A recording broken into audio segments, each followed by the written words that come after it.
Arushi murder case भी एक ऐसा ही मामला है जिसके बारे में पूरा देश जानना चाहता है। इस केस को अगर देश की सबसे बड़ी मर्डर मिस्ट्री कहा जाए तो गलत नहीं होगा। अब ये कहना कि जिस तरीके से आप कह रहे हैं, इसका हम यही कह सकते हैं कि हमको सुनाई नहीं दिया। सेल्फ स्पीकिंग एविडेंसेस थी, वो मीडिया और अनऑथराइज्ड पीपल्स के एंट्री के कारण खत्म हो गई। यार जिस तरीके से केस बन के आया है मेरे को समझ सा नहीं आ रहा। आप खुद ही देखो ना, इतने सारे पर्सपेक्टिव लोगों ने बना दिए। पुलिस कुछ और कह रही है, लोग कुछ और कह रहे हैं, तो कंक्लूजन क्या है अभी तक किसी को नहीं पता चला। एक बात सोचो, जिस वक्त तुम्हें अपनी बेटी के इंसाफ के लिए लड़ना है, पर उसी बेटी के केस में तुम्हें अपने आप को नॉट गिल्टी प्रूफ करना पड़ रहा है। एंड तक वो लोग मना करते रहे हैं बार बार, फिर भी एक ऐसा माइंड में दिमाग में आता है कि वही लोग हैं इसके पीछे। ये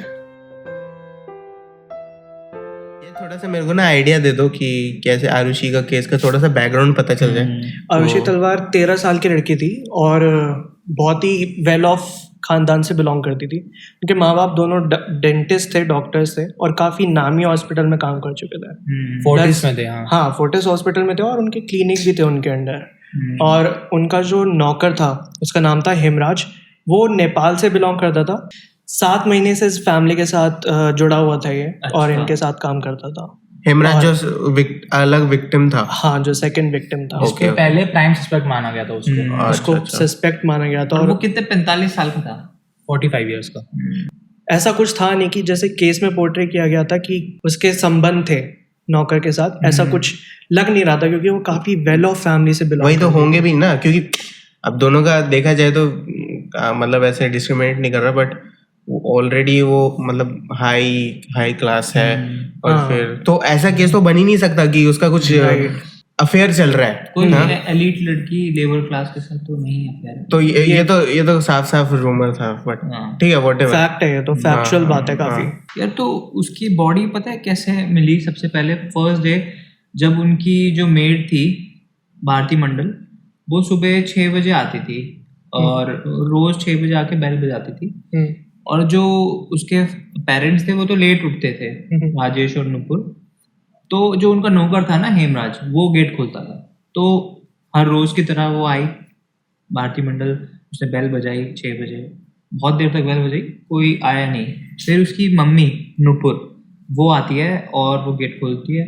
वो पूछती है कि हेमराज ने गेट नहीं खोला, उस मेड से पूछ। और वो मेड ना कुछ 6 दिन पहले ही अपॉइंट की गई थी। अच्छा। पुरानी नहीं थी। हेमराज तो 7 महीने पुराना है, उनका वो था नौकर, और वो फुल टाइम था।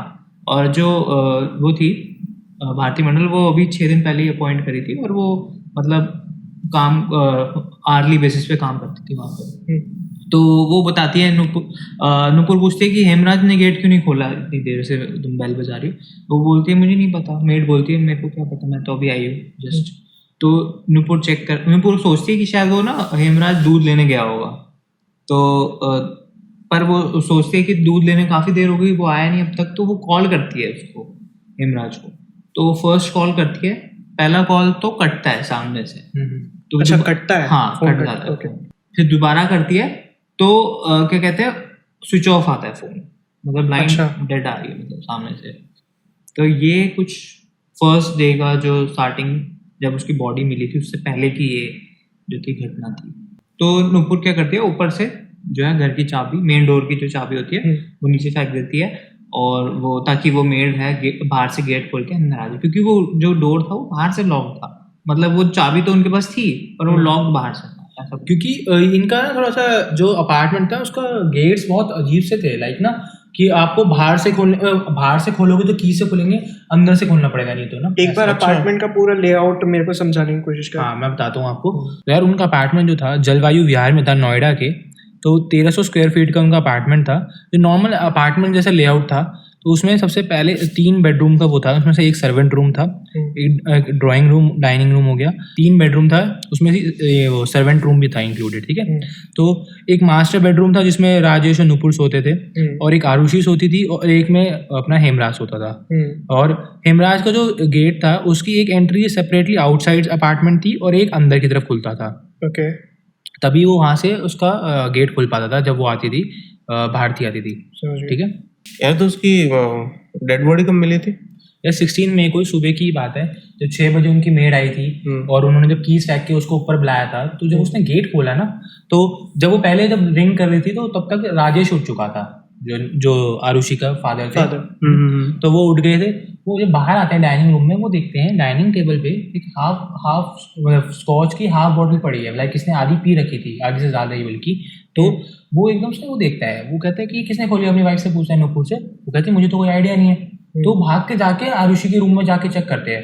नॉर्मली आरुषि का रूम जो था अंदर से लॉक होता था, जिससे की से खोलना पड़ता था, बट वो अनलॉक था उसका। एक चीज थी मेरे दिमाग में, तूने बोला था कि बाहर से कीज लगा के खोलते थे। मैं उसको फिर से कवर करता हूँ कि उनका जो गेट थे ना वो सेल्फ लॉक थे। लाइक अगर आप उसको बंद कर दोगे ना एक बार से, अच्छा वो तो गोल वाले थे। हाँ, लाइक वो अंदर से खुल सकते हैं या तो बाहर से कीज से खुल सकते हैं। और कीज हेमराज के पास थे। हाँ, नहीं उसके कमरे की नहीं, उसके कमरे की तो पेरेंट्स के पास थी, कोई दिक्कत नहीं थी। उसके कमरे की तो मेन डोर की। तो अगर पेरेंट्स के पास कीज थे, हाँ, तो फिर हेमराज के पास कैसे है? आया? पता हमेशा कहाँ रखती थी वो नुपुर, इसमें जहाँ नुपुर सोती थी ना, उसके राइट साइड में एक ड्रॉर था, उसके ऊपर रखी रहती थी वो कीज, उसके कमरे में। हाँ, वो सिर्फ उसके कमरे के पास था उसका एक्सेस ना, उसके रूम के जो गेट। और या तो कमरे को अंदर से खोल सकते थे या बाहर किसी और के पास चाबी, और हेमराज के पास तो चाबी होती नहीं थी। हेमराज के पास नुपुर और उनका रूम लॉक्ड होता था या फिर खुला रहता था? वो लॉक्ड होता था, क्योंकि अंदर से लॉक करते थे वो लोग।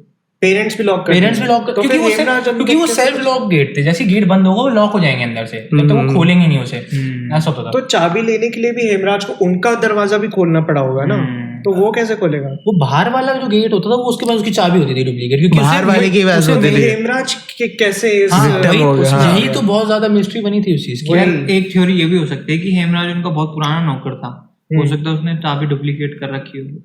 तो जब वो भाग कर जाता है राजेश उसके रूम में, वो देखता है उसका गेट खुला हुआ है, जो कि नॉर्मली लॉक्ड होता था अंदर से।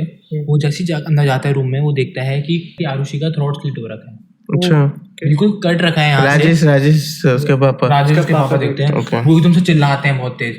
नुपुर अंदर जाती है, वो जाके देखती है, तो वो तो बिल्कुल शॉक्ड हो जाती है। जब वो लोग अंदर रो रहे होते हैं तभी वहां से भारती अंदर आती है, जब उसने गेट खोल के वो वहां देखती है, वो बाहर रुक जाती है, क्या हो गया एकदम से। तो वो नुपुर उसको चिल्ला के बुलाती है, अंदर आ भारती। तो वो बस गेट तक आती है, वो देखती है, वो बहुत डर जाती है। वो भाग के जाके अपने नेबर्स को, गार्ड्स को बुलाती है अपार्टमेंट के। फिर जब तक पुलिस आती है ना, कम से कम 15-16 लोग उनके घर में होते हैं। क्राइम सीन को तुमने मच्छी बाजार बना दिया। आस पड़ोस वाले चलते फिरते लोग जर्नलिस्ट सब घूम रहे उसको कमरी बात समझ के। मैं रोकूंगा यहाँ पे। मैंने एक चीज और सुनी है, जब भारती को बुलाती है तो वो ऐसे बोलती है, देख ये हेमराज ने क्या किया। हाँ, ऐसे करके बुलाती है उसको। एग्जैक्टली। उन्होंने बिना कुछ जाने समझे बस सीधा हेमराज पे वो ब्लेम डालना शुरू कर दिया। भारती को बुलाती है ना, बोलती है हेमराज ने देख क्या किया, जल्दी आ जल्दी, ऐसे करके अंदर बुलाती है। उसने ऐसा क्यों बोला? वही यार देखो, नॉर्मल सी बात है, एक उनके वहाँ पे फुल टाइम एक बंदा रहता है जो कि एकदम से गायब हो और हेमराज भी गायब था। हेमराज भी गायब, और फोन कट हुआ था जब उन्होंने पहली बार कॉल किया। तो ये सब ऑब्वियसली उसकी तरफ इशारा कर रहे थे कि कुछ तो गड़बड़ है। तो जब वहाँ पे एकदम से वो उसे बोलती है कि हेमराज, जब पुलिस आती है तो 15-16 लोग होते हैं प्रॉपर, जो कहते हैं ना क्राइम सीन को डिस्टर्ब नहीं करना होता, प्रॉपर हो चुका था। लाइक बहुत लोग आ चुके थे घर में, बहुत चीजें छेड़छाड़ हो चुकी थी। न्यूज में भी आया था, कैसे दिखा रहे थे कि हर कोई बंदा घुसे जा रहा था। इतनी सारी मीडिया आ चुकी है। जब तक पुलिस आते हैं तो 3 कांस्टेबल साथ में आते हैं, जब तक फिर वो हम प्रॉपर एकदम इन्वेस्टिगेशन स्टार्ट होती है। 8:30 के अराउंड पोस्टमार्टम के लिए भेजते हैं आरुषि की बॉडी को। तो फिर वहाँ पे इन्वेस्टिगेशन होती है प्रॉपर। तो आरुषि के पापा स्टार्टिंग से बोलने लग गए थे यार कि हेमराज के गांव जाओ, मैं अभी तुम्हें 25,000 रुपये दे रहा हूँ। जाके पुलिस वालों को बोलने लग जाते हैं कि मैं अभी तुम्हें 25,000 दे रहा हूँ, जाके उसके गाँव में जाके उसे पकड़ो, टाइम वेस्ट मत करो बिल्कुल भी। है वो स्टार्टिंग से लेके एंड तक पीछे पड़े रहे कि हेमराज को ढूंढो, हेमराज को ढूंढो। है और पुलिस ने प्रॉपरली उसे प्राइम सस्पेक्ट बना दिया था। और यही चीज सबसे ज्यादा पुलिस की नाकामयाबी बोली जाती है कि उन्होंने पूरा क्राइम सीन चेक ही नहीं किया ढंग से। तो जब इन्वेस्टिगेशन की स्टार्ट हुई, तो जब वापस बॉडी आई तो उन्होंने जल्दी से उसका क्रिमेशन स्टार्ट कर दिया। लाइक हमारे हिंदू धर्म में जो किया जाता है प्रॉपर, तो उसको चिता जलाने की तैयारी स्टार्ट कर दी सारी। और फिर लास्ट में उन्होंने इसी चीज को पुलिस ने घुमा के ये बोल दिया कि इनको चिता जलाने की इसलिए इतनी जल्दी थी क्योंकि इनको वो प्रूफ्स गायब करने थे, सबूत मिटाने थे उनके पेरेंट्स को, उसके पेरेंट्स को। यार वैसे देखा जाए तो यार गर्मी के टाइम पे ऑब्वियसली मई चल रहा था यार, ऑब्वियसली उन्हें अपनी बेटी की बॉडी की चिंता होगी यार, वो डिकम्पोज हो। लेकिन यार पता है ऐसे कुछ मेथड्स होते हैं जिसकी वजह से तुम बॉडी को रोक सकते हो डिकम्पोज होने से। जब वो पोस्टमार्टम के बाद आई थी वो बॉडी, तो उसे आइस की स्लैब पे रखा था तो उसमें कोई प्रॉब्लम नहीं थी। बट उन्होंने जब वहाँ पे 2 मौजूद कांस्टेबल्स थे उनसे पूछा तो उन्होंने यही बोला कि अब हमें और कोई फर्दर इन्वेस्टिगेशन नहीं करनी बॉडी के साथ, उसका पोस्टमार्टम हो चुका था बॉडी का ना। अच्छा। हाँ, तो इसलिए यही किया था उन्होंने। तो बाद में उन्होंने पुलिस वालों ने उन पे नाम लगाया था ये चीज़। या तो किस बेसिस पे हेमराज के ऊपर ब्लेम लगाया उन लोगों ने? ये चीज़ मैं भी सोचता हूँ काफ़ी। यार देखो, एक तो उसकी राजेश की जब डॉटर थी उनकी डेथ एकदम से मिली, उनको मरी हुई, और दूसरा टाइम पे वो बंदा गायब था घर से। तो ये सब ऑब्वियसली यार हमारे दिमाग में सबसे पहला थॉट यही आएगा वर्कर के ऊपर। अगर कुछ चोरी होती है, कुछ होता है, सबसे पहले हम लोग इसी पे सबसे पहले घर के नौकर को ही शक की नज़रों से देखा जाता है, चोरी या फिर कुछ भी हो जाए क्राइम। यार तो फिर जब तो राजेश ने स्टार्टिंग से ही केस उन पर वो बोलना शुरू कर दिया कि हेमराज ने किया है। तो जो पुलिस थी उन्होंने क्या थ्योरी बनाई थी, वो ये थी कि उन्हें लगा कि जब जो स्कॉच आदि खाली मिली उन्हें, तो उनको लगा कि हेमराज ने रात में वो दारू पी और फिर वो पी के वो आरुषि के रूम में गया, फिर उसने उसको सेक्सुअली असॉल्ट करने की कोशिश करी, और जिसकी वजह से उसने जब रेजिस्ट किया तो उसने उसको मार दिया। कुकरी होती है जो नेपाली नाइफ कहते हैं, उससे क्लीन स्लेट कर दिया उसका। बट पॉइंट तो यही है ना कि अगर गेट बाहर से खोलना है और उसके लिए चाबी चाहिए, हेमराज के पास तो चाबी नहीं है। देखो यही तो कुछ लूप होल्स हमेशा रहे इस केस में, तभी तो क्लियर नहीं हो पाया ना ये केस कभी भी। इनका घर का लेआउट ही ऐसा था कि इतनी इजीली तुम नहीं हर चीज पता कर पा रहे थे। तो फिर जब उस पर केस लगाया तो सबने ये सोचा कि हाँ यार, उसने उसके साथ असॉल्ट करने की कोशिश करी, उसने रेजिस्ट किया, उसने उसका फिर मार दिया, ठीक है, और फिर वो भाग गया। ऐसा हुआ पहला तो यही था एम। तो जब 17th को पहले क्या हुआ, जिस दिन बहुत सारे विजिटर्स आए ना, तो जब पुलिस बातचीत कर रही थी, सबसे पूछ रही थी, तो कुछ लोगों ने क्या कहा कि हमें ना थोड़ा टेरेस की जो स्टेयर्स आ रही हैं वहाँ पे थोड़ा सा मार्क्स दिखे हैं, थोड़े ब्लड मार्क्स। अच्छा। तो लोगों ने क्या सोचा कि जब आरुषि के ना मैट्रेस था, यहाँ पे खून हो रखा था, तो उसका ना वहाँ का कुछ पार्ट कट करके पोस्टमार्टम के लिए भेजा गया था, और जो बाकी का मैट्रेस था उसको ना उन्होंने कोशिश करी थी, जो लोग थे वहाँ पे, उठा के जाके डम कर देंगे ऊपर टेरेस पे। क्या ऐसे कुछ भी हो रहा था वहाँ पे? यार देखो, लोगों को घर में ऐसी चीजें रखना नहीं पसंद होता ना। फिर भी यार ऑनगोइंग केस में तुम ऐसी मेन चीज उठा के ऐसे हटा तो नहीं सकते हो। देखो पुलिस भी, देखो जब तक सीबीआई नहीं आई थी, पुलिस भी बहुत लाइटली ले रही थी इस केस को, ठीक है। तो जो पार्ट कट करके उन्होंने वो तो भेज दिया पोस्टमार्टम के लिए, बाकी का उन्होंने सोचा इसको ले जाके डम कर देते हैं। और ऐसी जिस आरुषि की बॉडी जिस आइस पे थी, वो आइस को भी वहीं जाके डम कर देते हैं ये लोग। तो उन्होंने सोचा जब वो ब्लडी मैट्रेस लेके जा रहे थे वो लोग, तो वो हाथ लग गया होगा, तो वो उसका निशान होगा।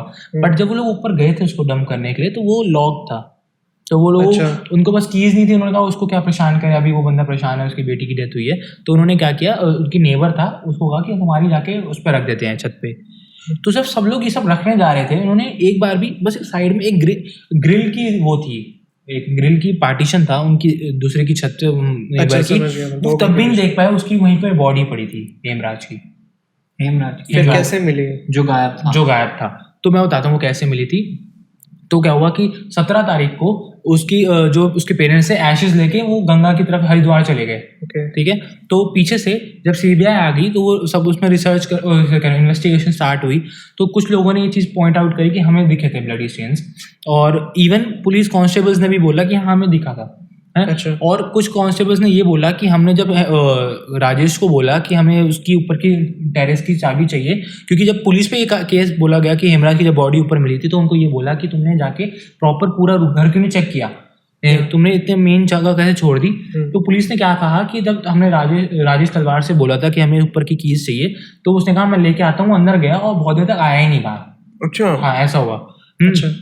राजेश ने डिफेंस में ये बोला कि यार मैं गया था, फिर मेरे दिमाग में कुछ और आ गया, मैं रुक गया उस वजह से, मुझे नहीं पता कब की बात है ये, ऐसे काफी मेहम वाला टाइम चल रहा होता तो फिर दिमाग से हट जाता है। तो कोर्ट को भी हाँ ये रीजनेबल लगी ये बात, पर ये 2 बार मांगा गया था उससे। फिर 17th को जब वो लोग नहीं थे, तो उसका राजेश का भाई था, वो घर पे था, तो उनसे बोला गया कि उसकी कीज दे दो, हमें ऊपर जाके चेक करना है, वहाँ पे ब्लड की बात बोली गई है, बात भी लोगों ने बोला है।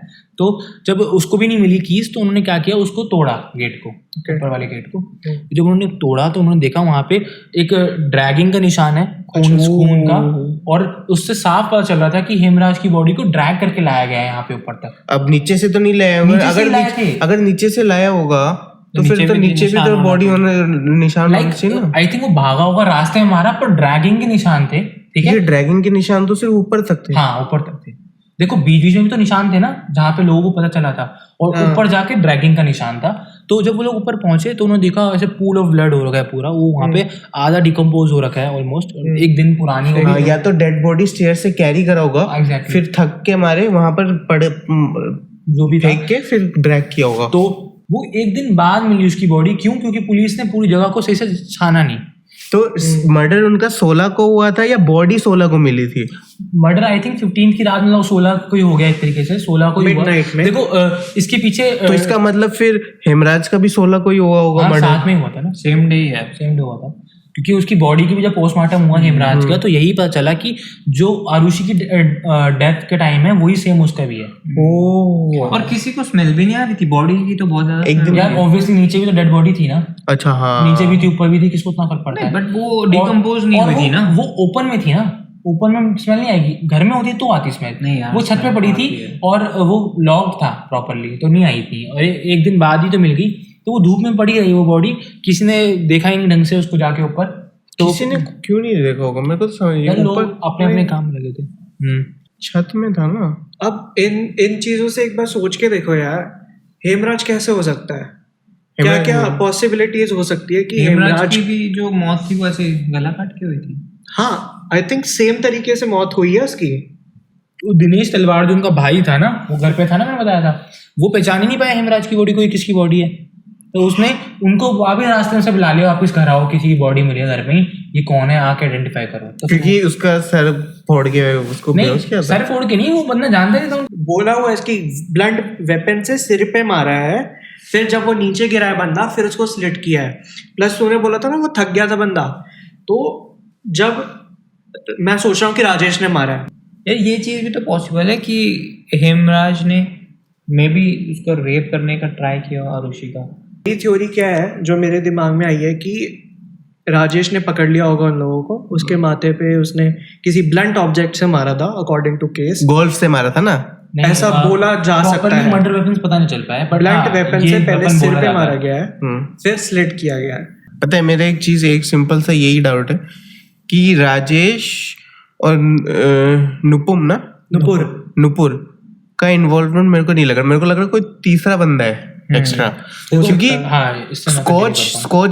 स्कॉच की बॉटल रखी थी। अब मेरे को नहीं लगता कि गरीब नहीं, सॉरी, अब मेरे को नहीं लगता कि जो वहाँ का काम कर्मचारी होगा वो स्कॉच पिएगा या कुछ करेगा। आई थिंक कि थर्ड पर्सन जो है ये उसका कोई फ्रेंड होगा या जो भी होगा, यार क्योंकि ऐसा भी तो हो सकता है कि कुछ लोग होते हैं ना जिनको बहुत महंगी चीज हाथ लगती है तो वो ट्राई करते हैं उसको। बट नहीं यार, नौकर लोग नहीं करते। आई थिंक ये सब करते हैं, ये करते हैं, करते हैं। स्कॉच की देखो, बॉटल पी एक के। ये भी बोला जाता है कि जो सर्वेंट टॉयलेट था वहां पर किसी और के यूरिन के भी प्रिंट्स मिले थे, प्रिंट्स इन द सेंस कि सैंपल मिले थे, लाइक कोई थर्ड पर्सन जो Third बाहर का person बंदा का आया ना, हो, हाँ। पर वो सर्वेंट टॉयलेट में गया था इन द सेंस, तो हेमराज का फ्रेंड होगा मेरे हिसाब से, हेमराज का हेमराज friend का होगा। फ्रेंड होगा। तो उसमें किसी और के यूरिन के भी वो मिले थे क्योंकि तू खुद देखना, अगर रात को उसका बेडरूम का ऑब्वियसली रात को वो हेमराज के लिए तो मेरे को तो नहीं लगता होती सिंपल है। सी बात है, कोई घर में खटखटाएगा तो आप भी गेट खोलोगे यार, कोई क्या बड़ी बात है ये सब। आपको क्या लगता है गेट खटखटाया कोई ऐसे क्या बात होगी? हाँ, और ऊपर से नौकर है, नौकर से तो क्या ही। नौकर क्या, उसको क्या पता नौकर है, पापा भी हो सकता है, मम्मी भी हो सकती है, और मम्मी पापा को तो रूम भी आसपास ही था, ज्यादा से ज्यादा क्या ही कोई होगा। बंदा घर में भी थोड़ी डर के रहेगा। और यार अगर उसके पेरेंट्स अगर उसको मतलब राजेश और उसको मारेंगे भी तो बॉडी घर में क्यों छोड़ेंगे? यार सबसे बड़ी बात है वो डॉक्टर्स हैं, चाहे तो बहुत अच्छे से हाँ। गायब कर सकते थे, डिस्पोज कर यार सकते उसने थे। स्लिट किया है। नहीं मैं कह रहा हूँ Slit उसकी किया है। बॉडी को बहुत अच्छे से वही तो। डिकम्पोज कर सकते और थे, अपनी acid, छत वैसिड, पे कुछ भी कर छत सकते पे सकते बॉडी थे। को छोड़ के बाकी साफ कर देंगे कर सकते नीचे। अभी थे, काम लेकिन करते हैं, सुनो। ऊंचे से ऊंचा बंदा इस वक्त दिमाग खराब हो जाता है उसका, उसने 2 लोगों को मार दिया है। और यार पर वो डॉक्टर्स हैं, इंटेलिजेंट लोग हैं, नहीं कितने ही पागल हो जाए, एक दूसरे को संभाल के मैं वो कर पता है सकते हैं। मेरे क्या मेरे हिसाब से ये जो थर्ड पर्सन है जो बाहर से आया, मेरे को लग रहा है कोई थर्ड पर्सन का इन्वॉल्व है। जो थर्ड पर्सन आया वो कुछ कर रहा होगा और फिर हेमराज ने देख लिया होगा। अच्छा, तो अब सबूत मिटाने के लिए, क्योंकि आई थिंक जो आरुषि थी वो विक्टिम थी, तो पहले उसका मर्डर किया और जिसने जो विटनेस किया है फिर उसका मर्डर किया, फिर जाके ऊपर इसकी फेंक सिंपल दिया। थ्योरी पता है ये बनती है, और चला गया। सुनो सिंपल थ्योरी क्या बनती है, हेमराज ने अपना फ्रेंड बुलाया, ठीक है, उसने उसको हेमराज का फ्रेंड आया, वो उसने देखा कि इतना अच्छा घर है, ये सब है, उसने कहा कि यार ये दारू बहुत अच्छी लग रही है, ये पीते हैं। उसने पहले थोड़ा मना किया, फिर उसने कहा कोई बात नहीं, क्या पता चलता है, एक बॉटल ही तो है। ये तेरे को थियरी लगती है? हाँ ये थ्योरी है। ठीक है। तो वो जो उन्होंने खोली, ये सारी थ्योरीज ही हाँ, हैं। उन्होंने खोली, उन्होंने पी, ठीक है। अब उसके जो दूसरा दोस्त था जो उसको नशा चढ़ गया अच्छा खासा, ठीक है। अच्छा। तो वो अगर हेमराज थोड़ा इधर उधर होगा तो वो जाके एक मिनट, कितनी बॉटल खाली थी? I think more than half थी। More than half खाली थी हाँ। बॉटल। फिर क्या हुआ कि मुझे लगता है उसने आरुषि को या तो बाहर निकलते हुए देखा, कुछ काम से शायद क्या पता पानी वानी लेने आई, कुछ भी हो सकता है, या फिर उसने खुद जाके नॉक कर दिया हो है। तो उसने देखा कि यहाँ पे बच्ची है, उसने जाके उसको सेक्सुअली असॉल्ट करने की कोशिश करी। जो उसका दोस्त था है, हेमराज ने रोकने की कोशिश करी तो उसने हेमराज को भी मार दिया और उसने आरुषि को भी मार दिया। ऐसे भी हो सकता है। मेरा पॉइंट उसका माइंड ये था ना, असॉल्ट करने का था, मर्डर करने का नहीं था। असॉल्ट कर मर्डर ही करते हैं भैया। क्या पता ऐसा हो कि वो कुछ डरा के उसको चुप करवा के करना मांगा। वो harass पहले की इंटेंशन नहीं था, वो कौन सा वो करने आया था वहाँ पे। अगर वो इम्पल्सिव डिसीजन अगर हाँ वही दारू पी के करने गया है, ठीक है, हरास वो मतलब लेके नहीं जाएगा चाकू। वो चाकू नहीं लेके जाएगा, ना ही वो गोल्फ वो लेके जाएगा। क्या बोलते हैं उसको? और सबसे बड़ी बात है, नहीं क्लब तो वहीं पे घर पे था उनके। नहीं, वो बंदा लेके नहीं जाएगा ना रूम में ऐसे। वही तो किसी को नहीं पता ना, बस वो तो एक तरह से पता चलता है कि कहीं से कि थर्ड बंदे का भी कुछ निशान पाए गए हैं घर में। थर्ड बंदे का मिले हैं, तो नो डाउट मिले हैं। बाद में पुलिस ने जब क्या कहते हैं राजेश पे जब वो इल्जाम लगाया तो उसमें से एक ये पॉइंट था उनका कि कुछ कुछ फैक्ट्स ऐसे थे, जैसे कि उसने ऊपर की कीज देने के लिए मना कर दिया टेरेस की, ठीक है, उसने इसकी बॉडी को पहचानने के लिए मना कर दिया। जैसी उसकी बेटी की बॉडी मिली थी, उसने सबसे पहले पुलिस को इवन ब्राइब करके बोला कि यार उसके जाके गांव में जाके ढूंढो, इंपल्सिव डिसीजन लिए, उसकी बॉडी को जलाने में बहुत जल्दबाजी मचाई। और ये तक कहा जाता है कि उसने बहुत जल्दी अपने सर्वेंट को बुला के जैसे ही वो बॉडी ले गए सफाई करवा दी कमरे की, बहुत जल्दी। लाइक तुम यार एक एविडेंस रूम के साथ एविडेंस है जहाँ पे क्राइम रूम में तुम छेड़छाड़ नहीं कर सकते थे जल्दी, पूरे 2-2 दिन तक घुस भी नहीं सकता कोई। वो सीबीआई ने साफ साफ बोला है पुलिस की नेग्लिजेंस की वजह से 90% एविडेंस डिस्ट्रॉय हो गए उस केस में। पुलिस की वजह से क्योंकि पुलिस ने लापरवाही दिखाई, क्योंकि 15-16 लोग घर में घूम रहे हैं, कोई भी सफाई कर रहा है मेड जाके, किसी जाके मैट्रेस ऊपर जाके रख रहे हैं, ऐसे चल रहा है, सब अपनी अपनी मनमानी कर रहा है। लाइक पुलिस ने कंट्रोल नहीं दिखाया कि एक बंदा भी घुसे ना घर में जब तक केस ना हो। एक भी चीज के ऊपर यहाँ फिंगरप्रिंट्स क्लियर नहीं है। इसको इन्वेस्टिगेशन कहते हैं तुम लोग, गधो। एक चीज और मेरे को ना ये लगी कि ऊपर ना छत पे एक हैंड प्रिंट मिला है भाई, सबसे ज्यादा इजी तरीके से उससे पकड़ा जा सकता था कि बंदा कौन है, लेकिन उसी चीज को सबने कितने लोग आए होंगे यार, 10 दर्जन लोग आए होंगे वहां पे, छत पे भी गए होंगे, एक ने भी हैंड प्रिंट नहीं देखा क्या? और हाँ छपा हुआ है, खून वाला हैंड प्रिंट छपा हुआ है ऊपर। और ना ये बोला जाता है कि हेमराज को 20 फीट घसीड़ा गया था, वहां पे ड्रैग किया गया था उसकी बॉडी को। और कुछ चांसेस ये भी थे कि अगर उसे स्टेयर्स में मारा गया था तो स्टेयर्स पे मॉप किया गया है। हाँ, कि लाइक अगर उसके ब्लड के स्टेन्स वहां पे मॉप कर दिए, या फिर कुछ केसेस में ये बोला जा रहा था उसको वहीं पे टेरेस पे मारा गया था। तो 2-3 थ्योरीज जो राजेश के खिलाफ बनी थी हेमराज के केस में, तो ये थी कि तो कह रहे थे कि राजेश का एक एक्स्ट्रा मैरिटल अफेयर चल रहा था और हेमराज उसे ब्लैकमेल कर रहा था उससे रिलेटेड, और इसलिए उसने हेमराज को टेरेस में ले जाके उसका मर्डर कर दिया। और क्या कहते हैं, और आरुषि को इसलिए मारा क्योंकि आरुषि उसके खिलाफ थी और वो उसकी मम्मी को बताने वाली थी, वो काफी डिस्टर्ब चल रही थी। प्यार में कर सकते हैं प्यार, फिर भी यार अपनी बेटी को अपनी बेटी होती है यार। अरे लोग एक्स्ट्रा मैरिटल अफेयर में अपने बच्चों को छोड़ के चले जाते हैं। छोड़ना अलग होता है, मारना अलग होता है। अच्छा, वो भी और क्या कहते हैं, और सबसे बड़ी बात और सबसे बड़ा सबूत जो उसके खिलाफ लगा सबको, राजेश के खिलाफ, की जो हेमराज था उसके बैक पे, सर के बैक पे उसको एक ब्लंट ऑब्जेक्ट से मारा गया था, और मोस्ट प्रोबेबली लोगों ने बोला था वो गोल्फ क्लब है। और गोल्फ क्लब किसका, उसके जो डायमेंशंस थे प्रॉपरली राजेश के गोल्फ क्लब से मिलते थे। और मर्डर वेपन्स तो कभी मिले नहीं जिससे गला उनका काटा गया था, बट ये काफी कभी नहीं मिल पाया अभी तक, नहीं मिला। पर सबसे बड़ा यही था कि उससे मारा गया था पहले हेमराज को। तो मैं ये सोचता हूँ कि अगर उसको देख अगर ऊपर मारा होता तो उसको ड्रैग क्यों किया यार? थोड़ा सा अंदर तक लेके होंगे ना, हल्का सा गेट पे ही मारा, जो भी मारा, थोड़ा सा ड्रैग करने का प्रॉपर निशान है, आप फोटो में देखोगे तो एक तो ये था। और उसके बाद फिर था उसको ड्रैग क्यों किया? आगे पीछे करा होगा, जो भी थोड़ा सा अंदर की तरफ कर दिया होगा। उनको पता नहीं था कि खून ऑब्वियसली पता था यार, डॉक्टर्स हैं वो, तो जो भी उन्होंने सोचा क्या किया उस टाइम पे क्या कर रहे थे वो नहीं पता, या तो उन्हें प्रॉपर टाइम नहीं मिला हो सफाई करने का, कोई आ गया उस टाइम पे, है ना? क्योंकि सुबह 6 बजे को आती है ना वो मेड, तो उनको जल्दी सब कुछ पहुंचना होगा। और बोलते हैं तो अभी इस पॉइंट में तुमको लग रहा है कि नुपुर और राजेश हैं। अब क्या हुआ कि जब पुलिस ने सीबीआई को आगे दे दिया केस, तो सीबीआई ने आगे दे दिया था एक स्पेशल टीम को, तो जब सीबीआई ने बोला कि इस केस को क्लोज कर देते हैं क्योंकि यार एविडेंस प्रॉपर नहीं मिल पाए, तो सीबीआई कोर्ट ने क्या कहा कि इसको हम डिसमिस नहीं कर सकते ऐसे।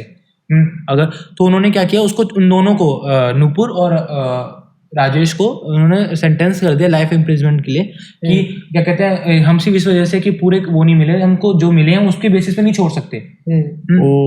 फिर उस टाइम पे बहुत ही ज्यादा सबूत छुपाने की कोशिश करी गई थी। इवन ये बोला जाता है कि राजेश ने अपने किसी के थ्रू, सोर्स के थ्रू सेक्सुअल असॉल्ट पोस्टमार्टम से हटवाने की कोशिश करी थी अपनी बेटी के उसमें से, और फर्दर इन्वेस्टिगेशन ना हो पाए इसलिए जल्द से जल्द उसने वो करवा दिया उसका, और रूम क्लीन करवा दिया उसका, बहुत कुछ ऐसी चीजें करी थी, चिता जलवा दी। हाँ। और फिर क्या हुआ कि उन्होंने फिर, अब उनको पता था कि हमारे खिलाफ सारे सबूत नहीं मिले हैं, तो उन्होंने उसी चीज को सीबीआई कोर्ट के जो वर्डिक्ट थी उसको चैलेंज किया इलाहाबाद कोर्ट में, और उन्होंने फिर उसको उनको अक्विट कर दिया कोर्ट ने। तो अब वो फ्रीली घूम रहे हैं, वो फ्रीली हैं बाहर। पर यार ये चीज भी हो सकती है कि सेक्सुअल असॉल्ट वो इसलिए छुपाना चाहता था क्योंकि Obviously, फैमिली उसने नाम तो, ना हाँ, खराब हो, और उसने यही रीजन दिया पुलिस को कि मैं तो इसलिए करना चाह रहा था ये चीज। अच्छा उसने एडमिट किया है? हाँ, क्योंकि उनकी कॉल रिकॉर्डिंग लीक हुई थी, पुलिस उसने दिखाई। कुछ बताओ उसके बारे में। कॉल रिकॉर्डिंग में उसने यही अपने एक डॉक्टर, क्योंकि डॉक्टर है, वो डॉक्टर फ्रेंड्स होते हैं उनके आपस में, तो उन्होंने ये ट्राई किया था कि वो सेक्सुअल असॉल्ट जो है वो पोस्टमार्टम रिपोर्ट से हटा दिया जाए। बट ये भी तो टैम्परिंग ही है ना, कि मेरा इसमें तो टैम्परिंग है। कौन सा इसको पब्लिकली रिवील हो रहा था, वो तो कोर्ट में जाती वो चीज, कोर्ट नहीं पब्लिकली तो रिवील हो ही जाता है, वो तो हो ही जाती। पर भाई तो अगर भाई हो सकता है लोगों के लिए ऑनर ज्यादा बड़ा एक्चुअली, लेकिन यार फिर भी ये तो नो डाउट सच है कि एविडेंस को बहुत ज्यादा टैम्पर बहुत ही ज्यादा सीबीआई के हिसाब से, पुलिस की वजह से 90% टैम्पर हुआ है। 90% अगर एविडेंस डिस्ट्रॉय हो गए तो बचा ही क्या है 10%? फिर सिर्फ थ्योरीज रह जाती हैं अगर तुम्हारे एविडेंस ही सारे खत्म हो गए। थ्योरीज ही है वैसे, सारी हर जगह थ्योरीज ही है हर एंगल से। अब नुपुर को ज्यादातर बोला गया है कि उसने सिर्फ अपने हस्बैंड को सपोर्ट किया है हर चीज में, इसलिए उसको सजा मिली थी। और हो सकता है, क्या पता, हो सकता है कि नुपुर ने मारा हो और उसके हस्बैंड ने उसको सपोर्ट किया, कुछ भी हो सकता है यार। नुपुर और राजेश का जो कमरा था वो आरुषि के कमरे से सिर्फ 8 फीट दूर था। हाँ। 8 फीट। अगर कुछ मर्डर, कुछ अगर Resist तो कर दी, हाँ। असॉल्ट, कुछ भी चिल्लाने की आवाज आती तो उनको तब क्यों नहीं आ पाती आवाज? उन्होंने बोला हमें कुछ नहीं सुना। हाँ, मूवी में यही बताया गया था, राजेश और नुपुर ने साफ साफ ये बोला था कि हमारा जो विंडो एसी है बहुत ज्यादा आवाज करता है, और ऐसे 3-4 टेस्ट किए थे पुलिस वालों ने ये जानने के लिए कि कितनी आवाज करता है डेसिबल्स में नाप के, और इतना आ गया था रिजल्ट कि हाँ कि बाहर की आवाज सुनाई नहीं देगी अकॉर्डिंग टू इन्वेस्टिगेशन। एज्ड भी होंगे वैसे भी लोगों को, नहीं इतने एज नहीं थे वो। कितना 35 40 45? हाँ ऑब्वियसली तो थोड़ा बहुत तो नहीं है, ज्यादा एसी का जो कंप्रेसर है या फिर जो भी था वो बहुत आवाज करता था। बट तुम चिल्लाओगे या रेजिस्ट का तो उससे भी ज्यादा आवाज आना चाहिए, इम्पैक्ट की आवाज आती है। यार एक फैक्ट और था, इन्होंने ना नार्को किया था किस लोगों का, 3 लोगों का, वो मुझे अच्छे से याद नहीं आ रहा, वो मैं पढ़ नार्को मतलब नार्को टेस्ट होता है ना भैया, जो ड्रग्स के लिए जो टेस्ट। अच्छा हाँ, नौकरों का नार्को टेस्ट किया था, नौकर थी और 2 उससे क्या पता निकला, उससे ना कुछ पता निकल गया था कि एक काफी हद तक फैक्ट क्लियर हो गया था, पर उनको छोड़ना इसलिए पड़ा क्योंकि उन्होंने परमिशन लेके नहीं किया था नार्को। हाँ यार राजेश का जो असिस्टेंट था और 2 डोमेस्टिक सर्वेंट्स का नार्को टेस्ट किया था सीबीआई ने। उन्होंने एज्यूम किया था कि इन लोगों ने उसका सेक्सुअल असॉल्ट करने की कोशिश करी थी आरुषि का, और हेमराज को इसलिए मारा था क्योंकि वो एविडेंस था वहां पे, उसने देखा था ये सब कुछ, तो इसलिए उनको नार्को किया था। और पर उनको डिस्चार्ज करना पड़ा था उन लोगों को, क्यों? क्योंकि उन्होंने इसको लीगली नहीं किया था, लाइक उन्होंने बिना कोर्ट की परमिशन से, प्रायर परमिशन लिए बिना और नार्को टेस्ट में उन्होंने कर दिया था कन्फेस कि हमने किया है। हाँ नहीं मैं पूछ रहा हूँ नहीं एग्जैक्टली नहीं बता, उन्होंने रिपोर्ट में बस ये था कि उन्होंने एज्यूम करके ये नार्को किया था उनका, पर फिर उन्होंने जो भी मिला वो उसको सबमिट नहीं कर पाए कोर्ट में। क्यों? क्योंकि उनके पास प्रॉपर परमिशन नहीं थी वो करने के लिए। यार तभी इस केस को सबसे ज्यादा मिस्टीरियस बोला जाता है। इसमें इतने सारे लूप होल्स थे, पुलिस की गलती की वजह से, लोगों की गलती की वजह से, और जिन लोगों ने छुपाने की कोशिश करी, जो भी किया, इसकी वजह से इतने लूप होल्स रह गए इसमें कि किसी को सही से पता नहीं चल पाया हुआ क्या। उस लड़की को कभी जस्टिस नहीं मिल पाया, हेमराज को कभी जस्टिस नहीं मिल पाया इस वजह से। यार मेरे हिसाब से अगर मैं तुम्हें बताऊं तो मेरे को शुरू से जब केस हुआ था ये, तब से अभी तक मेरे को यही लग रहा है कि नुपुर और राजेश ने ये करा है, और एंड तक अभी तक वो हट रहे हैं और प्रूफ छुपाने की कोशिश कर रहे हैं। मेरा ये है और वो जो थर्ड पर्सन वाली थ्योरी थी वो भी सच लग रही है। वो मेरे को भी थर्ड हो सकती पर्सन है, वाली लेकिन- ज्यादा सही लग रही। लेकिन राजेश और नुपुर इन्वॉल्व हैं क्योंकि काफी ऐसे ऑब्वियस चीजें देखने को मिली है कि प्रूफ हट रहे हैं। यार देखो ये बात आपकी बिल्कुल सही है, बट यार एक टाइप पे फिर हमारे दिमाग में यार हम अमीनियंस है, हमें पता है ये बात कि हमारे संस्कारों में आपको पता है ये चीज़ है कि 90% केस में पेरेंट्स ऐसा नहीं करते, बच्चे एक बार वो कर सकते हैं ऐसा, मतलब वही है कि मैं ये बोल रहा हूँ, मतलब ऐसा नहीं है कि नहीं कर सकते, होते हैं बहुत केसेस सामने आते हैं कि पेरेंट्स मार देते हैं, बच्चे मार देते हैं, नो डाउट।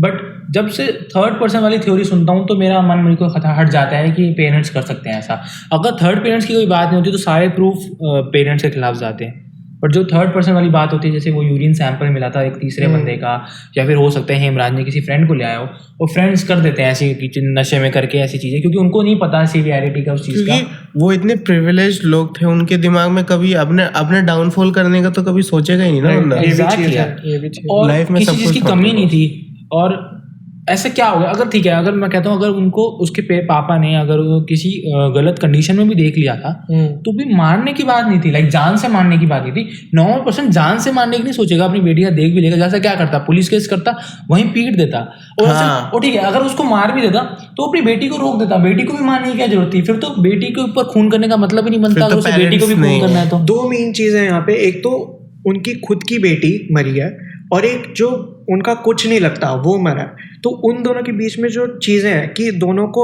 ब्लंट ऑब्जेक्ट से मारा गया है, दोनों को स्लिट किया गया है, तो मतलब एक ही मर्डरर है, पैटर्न एक ही है। पैटर्न एक ही है, या फिर किसी ने इमिटेट करके पहले मर्डर, क्या पता है कि एक मर्डर किसी और ने किया हो और दूसरा मर्डर किसी और ने तो किया हो। पेरेंट्स को जेल में इसलिए नहीं डाला क्योंकि मर्डर के विक्टिम्स वो थे, पेरेंट्स को इसलिए डाला क्योंकि एविडेंस अनफॉर्चुनेटली उनके अगेंस्ट जा रहे थे। और एविडेंस को बहुत ज्यादा Tamper किया हुआ था। किया कि ताकि वो उसी पेरेंट्स की तरफ ही जा और रहे पर दूसरी वे में देखा जाए तो वो लोग ये भी हम सब जानते हैं कि वो बहुत इन्फ्लुएंशियल और वेल वो डूइंग लोग थे, तो लाइक वो कंट्रोल कर सकते थे चीज़ों को ना, लाइक वो पैसों में अच्छे थे काफ़ी, तो यार एक अमीर चीज़ लोग ऑब्वियसली चीज़ें कवर कर लेते हैं। क्या कहते हैं उनके क्लिनिक्स थे खुद के, वो एक कॉलेज में प्रोफेसर थे एक तरीके से, गेस्ट प्रोफेसर जो कहते या हैं। सर्जन हो तो भी बात है, लेकिन एक डेंटिस्ट अपनी इमेज एक मतलब समझ रहे हैं। हाँ वो मैं आपकी बात समझ गया, हाँ कि एक इमेज के लिए मैं देखो वही। पढ़े लिखे लोगों में और ये जो वो होते हैं सिर्फ अपनी इज्जत को देखने वाले में डिफरेंस होता क्या है, पता गुरूर हो उनको, कुछ भी हो सकता है। पर पढ़े लिखे लोग ऐसा नहीं करते इतना इजीली।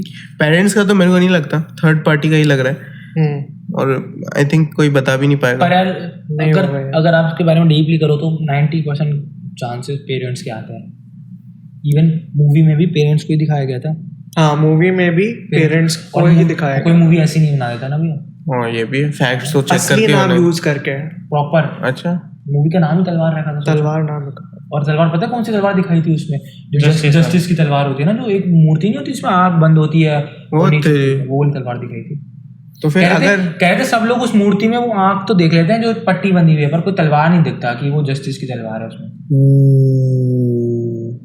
अब वो बोला आपने बोला अब उसी पट्टी की वजह से वो जो तलवार है वो सही जगह नहीं लग पा रही है। एग्जैक्टली। तो यार मेरे ख्याल से तो हमें इसका डिसीजन अपनी ऑडियंस पे छोड़ देना चाहिए। हाँ, आप लोग बताइए कि आप लोग क्या सोचते हैं इस केस के बारे में, क्योंकि आई एम श्योर कि आप सबको पता है इस केस के बारे में। और कुछ फैक्ट्स अगर हमसे रह गए हो तो आप प्लीज़ हमारे साथ शेयर कीजिए, वो फैक्ट्स हम लोगों को और शेयर करने की कोशिश करेंगे। इसके ऊपर हम जितना आप बताइए अपने आपके पार्ट्स को भी इंक्लूड करेंगे। तुमने इंसाफ की मूर्ति देखा है? उस मूर्ति के हाथ में एक तलवार भी है, मगर पिछले 60 सालों में उस पे जंग लग गया है। इंसाफ इंसाफ इंसाफ होगा।